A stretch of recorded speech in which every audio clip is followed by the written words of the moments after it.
All right, guys, this is Justin Springer. We're back with the 4th week of the Best Shape of Your Life Challenge, and yes, I am wearing a tank top. All right, today we're going to be covering the move component of eat, sleep, think, and move. Okay, so you all know that we're a CrossFit affiliate. I'm a big advocate of CrossFit, and the style of training that we utilize has been something that you've been experiencing over the last 3 weeks. So whether you're doing your workouts here with us at the gym or you're using the workout guide at home, you're getting a feel for a different style of training, a different style of working out. Most of the workouts you're experiencing are under 20 minutes, and they're probably at a higher intensity level than maybe you're used to. So I want to give you some background as to why we're doing that, why it makes sense, and then ultimately the goal is that you can look at all this stuff and maybe put together some of your own ideas, some of your own workouts, okay? So this is straight out of the CrossFit playbook, okay? We say constantly varied, functional movements executed at a high intensity is the best way to become fit. And what I mean by fit is this. Most of us are not competing in the Olympics. We're not looking to be all big and bulky. We want to be fit. We want to handle the day-to-day rigors of life and be strong and be able to hang out, play with the kids or pick up groceries or whatever it is. Okay? So this is what our prescription for that kind of fitness is, a real lifestyle of fitness. So we start with constantly varied. We're pulling from basically 3 realms: gymnastics, weightlifting, and what's commonly known as cardio. So gymnastics, we really say, is just anything that's body weight. A push-up, a pull-up, a sit-up, an air squat. Okay, so we'll really simplify that phrase gymnastics as something very much body weight. Weightlifting, again, we could get very specific with this. All we're saying is anything with some sort of external load. Okay, be it a medicine ball, a kettlebell, a barbell with some weights, things like that. So some sort of resistance training, some sort of strength training. And then cardio, running, rowing, swimming, jumping rope, more basic stuff like that. So our goal when we program, and if you've been, like I said, if you've been with us the last 3 weeks, you're noticing that we're pulling from all 3 of these realms. Now, starting off, we want to make sure that we have sufficient control of our gymnastics and kind of get our cardio stuff up to par before we start throwing any heavy loads on you. So all of you have learned how to do a basic air squat, and a video following this will review that. But you've all started that, and we have to learn how to do that with no weight before we can ever do it with weight. Okay? So gymnastics, weightlifting, and cardio, the three realms that we're pulling from for movements. We then only pull from those movements that we call functional. Okay, so a functional movement is a multi-joint compound movement, and we say that it's safe and effective. Okay, an example of a non-functional movement would be, let's say, a leg extension.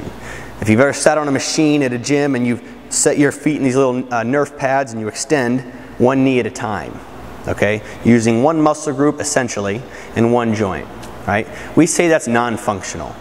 We replace that movement with a squat.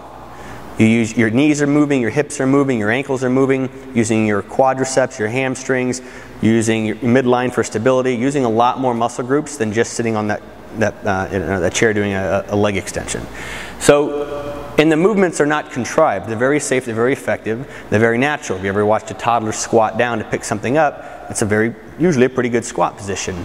Over the course of the years of us sitting and with having chairs in the modern world, we lose sight of that. So we're trying to revisit that and teach that. It's a very effective movement. When done properly, can really help with fixing knee pain, any sort of hip pain. It's one of the most significant movements we can do in the weight room, so that's why we always teach it first.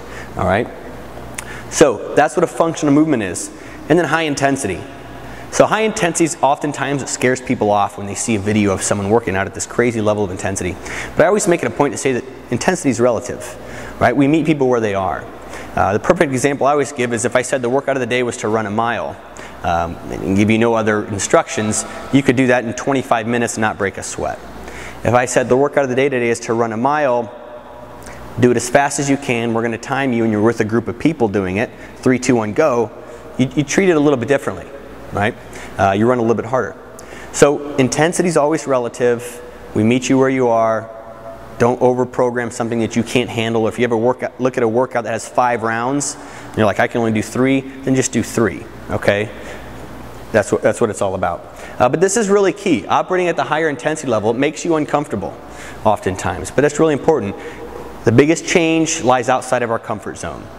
So there's a reason why people like sitting on the tread or walking on the treadmills reading magazines is because it's easy. It doesn't really challenge you. It's not hard to do. Okay? We want to make things that are hard to do but safe within that context. okay? So using that 1 mile run example, a way to kind of break that up a little bit, and one of the workouts I think we did on day 3 was we broke that up into 4 400-meter runs. So a 1 mile run is 1,600 meters, okay? 400 meters is obviously a quarter of a mile then. So one of the workouts we did was, instead of just running that full mile, we said, let's break this up. Let's run 4 400-meter sprints, right? That changes the intensity quite a bit. And we're going to add a 60-second rest in between those 400 meters. Now, this is incredibly simplistic, all right? But it's just an idea. So if you are someone who's been into running, or I get a lot of people come in and say, I run 5 miles a day. I say, well, change that up. Try running something like this, 4 by 400 meter sprints. It's a different response, and I will argue a better response, okay? Once you get solid here and we start learning basic body weight control and movements, then we're going to start throwing some resistance on you, okay? Get you stronger. One of the most important aspects of any strength conditioning program is the strength element. Most people ignore it, especially a lot of women. They say they don't want to get bulky, they want to avoid the weights.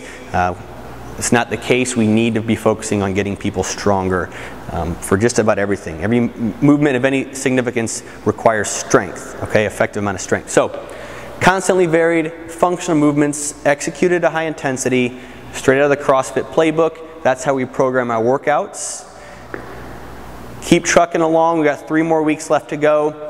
And we will upload another video right after this of a squat demo and how to properly squat. So when you look at the workouts of the day online, you can do those at home as well.